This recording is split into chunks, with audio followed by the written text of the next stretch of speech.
Assalamu alaikum students, how are you? Also all you are fine. Today our topic is the buffer solution and their applications. So first of all, what is buffer solution? Buffer solution resistant change in pH when small amount of acid or alkali is added.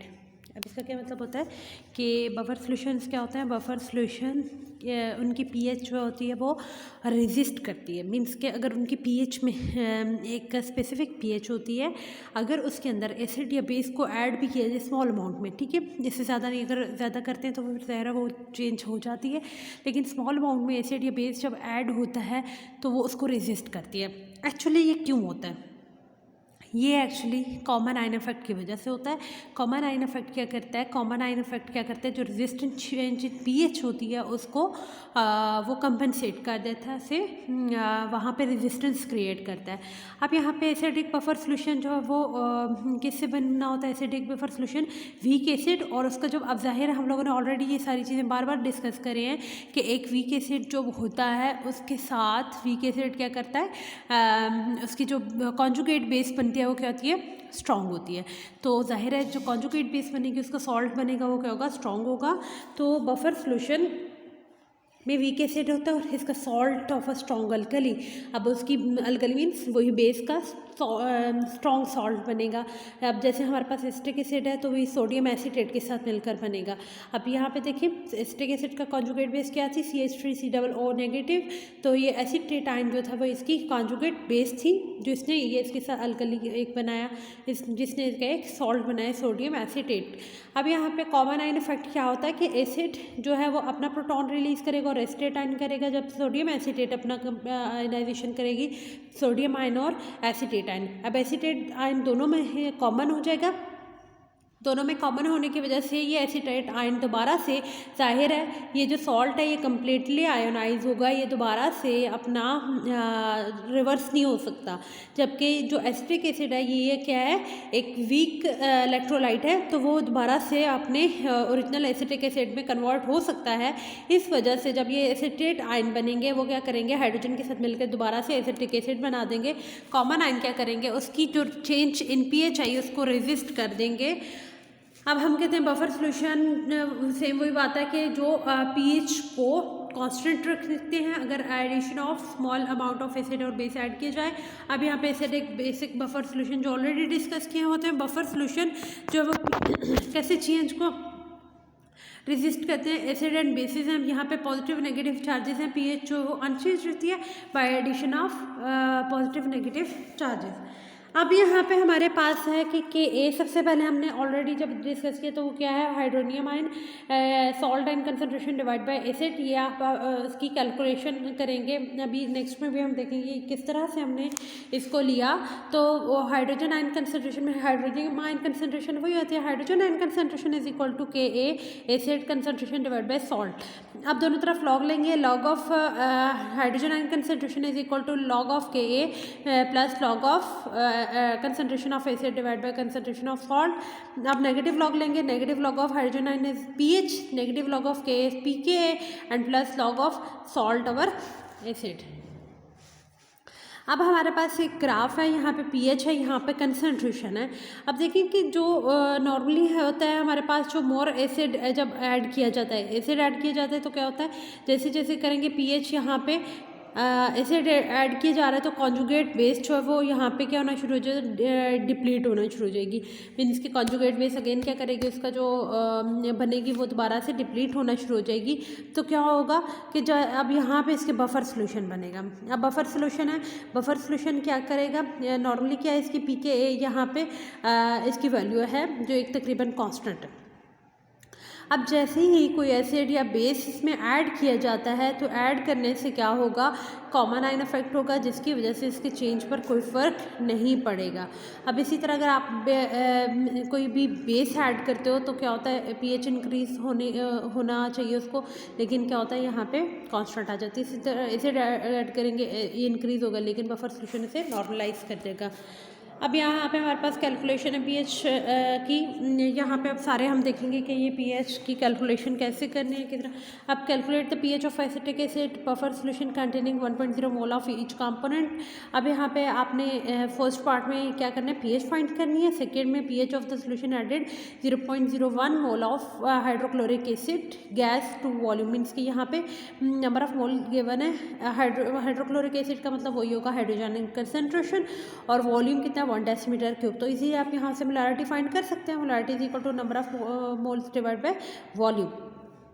अब volume of the remains unchanged on the addition of hydrochloric acid KAB आपको given है 1.8 × 10⁻⁵। जबकि third में आपने pH of the buffer solution can be calculated by assuming equilibrium concentration. अब यहाँ पे first हम लेते हैं कि यहाँ पे एसिटिक एसिड की कंसंट्रेशन कितना है 1 मोलर, जो कि हमारे पास फर्स्ट में आता है 1 मोल है।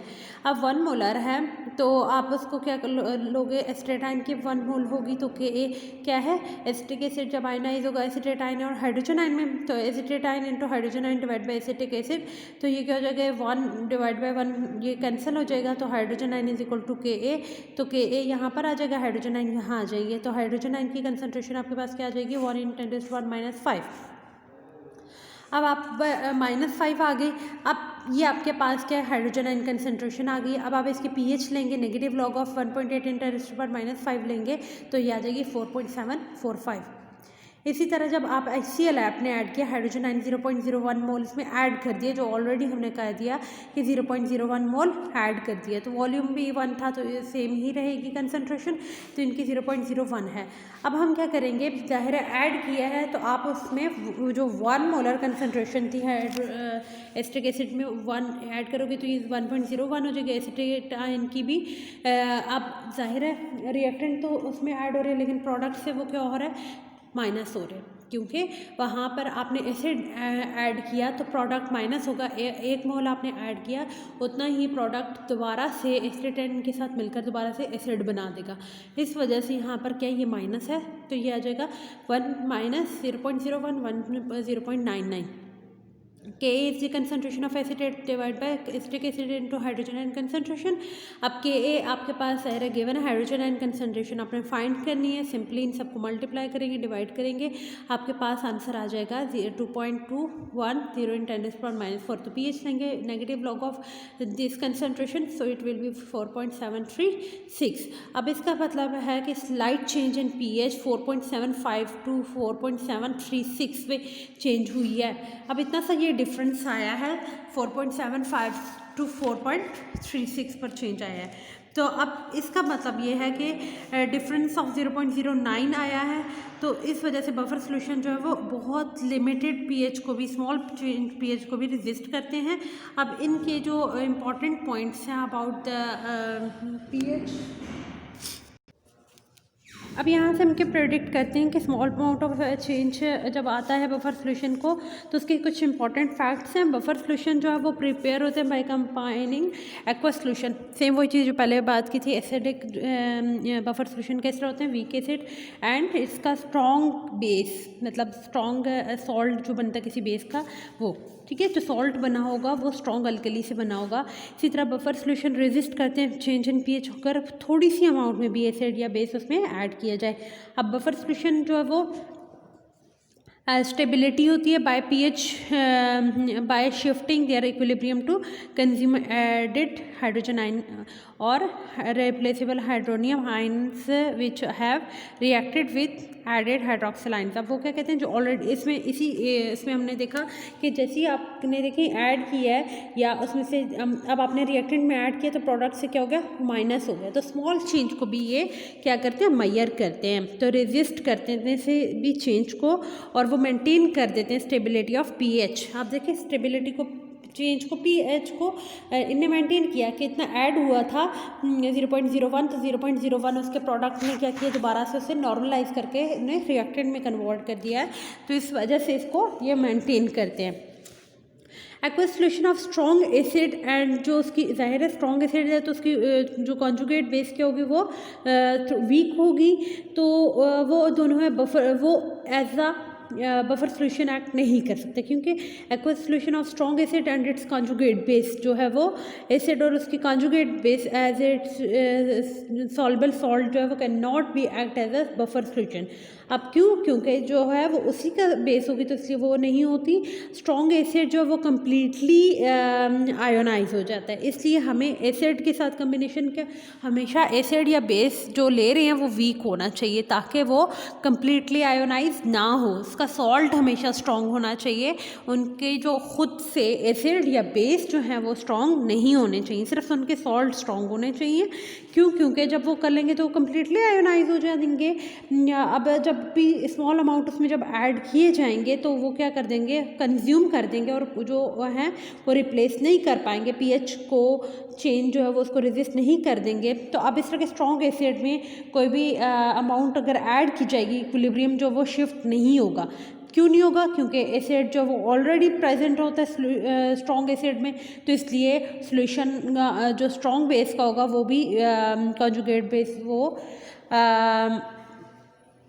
बफर नहीं बन सकती। वो भी सेम रीज़न है कि क्यों नहीं बन सकती, वो कम्प्लीटली आयोनाइज हो जाएंगे। जब उसमें आप स्ट्रॉन्ग एसिड या स्ट्रॉन्ग बेस के अंदर थोड़ा सा भी लिटल अमाउंट ऑफ एसिड और बेस ऐड करोगे वो इक्विलिब्रियम शिफ्ट नहीं करेंगे, वो कॉमन आयन इफेक्ट नहीं देंगे, क्योंकि ऑलरेडी वो कम्प्लीटली आयोनाइज हो चुके होंगे। तो इस वजह से ये रिएक्शन वो पीएच को रेजिस्ट नहीं कर पाएंगे। तो अब इसकी कुछ एग्जांपल बफर सोल्यूशन के एसिडिक मीडियम में जो है वो क्या है, एसीटेट बफर सोल्यूशन है, phosphoric acid, potassium dihydrogen phosphate buffer solution है, iron formic acid, sodium formate buffer solution है। अब हम इनके एप्लीकेशंस देखते हैं बफर सोल्यूशन की। बफर सोल्यूशन बहुत इंपॉर्टेंट रोल प्ले करते हैं इंडस्ट्रियल प्रोसेसेस में, जैसे कि मैन्युफैक्चरिंग ऑफ फोटोग्राफिक मटेरियल्स जो हैं इनमें करते हैं, लेदर्स डाइज इनमें करते हैं, क्योंकि यहाँ पर भी पीएच की चेंज को रेजिस्ट करना होता है। अब इसके अलावा ये जो इलेक्ट्रोप्लेटिंग है एंड एनालिटिकल प्रोसीजर्स में भी यूज़ होते हैं। Buffer solution calibration of pH meters में यूज़ होते हैं, और यहाँ पे बहुत से बायोलॉजिकल सिस्टम्स जो है डिपेंड कर रहे हैं बफर सोल्यूशन। जैसे हमारी ह्यूमन बॉडी में ब्लड है, ब्लड की पीएच नॉर्मली 7.35 तक होती है। तो अगर इसमें थोड़ी सी देखें, अब हम डेली रूटीन में इतनी से फूड ले रहे हैं, उसमें एसिड भी हैं, बेस भी हैं, तो वो तो पीएच को चेंज करेंगे, ज़ाहिर है उनका तो एसिडिक एंड बेसिक। लेकिन क्या है, हमारा ब्लड उसमें चेंज नहीं लाता। क्यों नहीं लाता? क्योंकि वो हमारा ह्यूमन ब्लड जो है वो एक बफर सोल्यूशन है। अब वो 7.35 से 7.45 तक की चेंज को वो कर सकता है, बियर कर सकता है। लेकिन इससे ज़्यादा अगर हो जाएगी तो वो क्या करें, पीएच जो है वो इससे ज़्यादा हो जाएगी तो वो क्या करेंगे, ब्लड जो है वो उसके सेल्स कोलैप्स करना शुरू कर देंगे।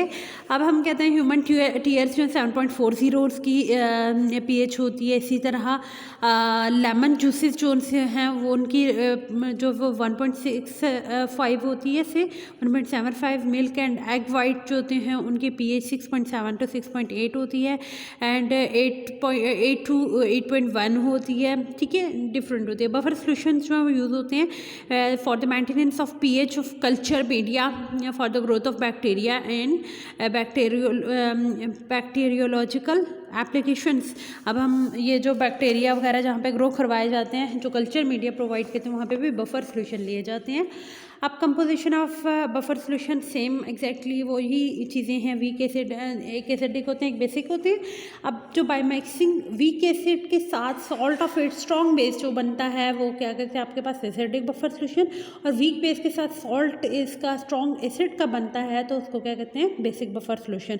अब एसिडिक बफर सोल्यूशन में एसिटिक एसिड और सोडियम एसिटेट आ जाते हैं, और बेसिक बफर सोल्यूशन में sodium hydroxide and ammonium chloride, sorry ammonium hydrochloride, ammonium hydroxide and ammonium chloride आ जाते हैं।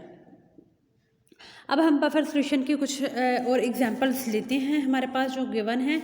अब जैसे हम कहते हैं कि अब हम बफर सोल्यूशन की कुछ एग्जांपल, जैसे एसिटिक एसिड, सोडियम एसिटेट जो है वो इसमें कॉमन आयन इफेक्ट बने। ये देखिए एसिटिक एसिड आयोनाइज हुआ एसिटेट आयन में, और सोडियम एसिटेट आयन क्या बना इसमें। अब नहीं, यहाँ पे हमने रिवर्सेबल लगाई, ये रिवर्सेबल नहीं होगा क्योंकि सॉल्ट जो है वो कम्प्लीटली आयोनाइज हो जाता है। ये कम्प्लीट अगर ये होता तो इसका मतलब है ये भी दोबारा से कन्वर्ट हो सकता है, नहीं, ये तो ये कम्प्लीटली आयोनाइज्ड है।